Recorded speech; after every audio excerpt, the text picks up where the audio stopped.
जी हाँ दोस्तों, क्या सचमुच रिया चक्रवर्ती सुशांत सिंह राजपूत को ब्लैकमेल कर रही थी? इन दावों पर यकीन कर पाना बहुत ही मुश्किल होता है, लेकिन जैसे जैसे कुछ दावे और सामने आते हैं उनको देखकर तो होश ही उड़ जाते हैं।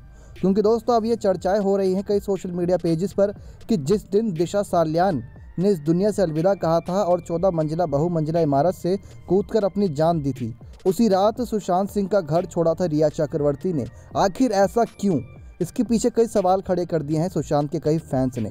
उनका तो ये भी कहना है कि रिया चक्रवर्ती जिस दिन सुशांत का घर छोड़ के गई उसी दिन दिशा ने बड़ा कदम उठाया था, या उससे पहले ये बड़ा कदम उठाया था, और जब खबर मिली तो रिया चक्रवर्ती इन सब पचड़ों में पड़ना नहीं चाहती थी, इसी वजह से सुशांत का साथ छोड़ दिया था। तो सुशांत भी इस बात को लेकर काफ़ी डरे हुए थे, क्योंकि रिया चक्रवर्ती सुशांत सिंह की मैनेजर थी, दिशा साल्यान मैनेजर थी, जिसकी वजह से कहीं ना कहीं सुशांत सिंह पर भी उनके अपने ही जान लेने पर आरोप लगते कि सुशांत जानते होंगे दिशा का राज। इसी वजह से जो इंसान कभी भी किसी नेगेटिव बातों को लेकर बढ़ावा नहीं देता, अगर उसके खिलाफ ही नेगेटिविटी फैलाई जाती तो वह इंसान अंदर ही अंदर काफ़ी डर जाता।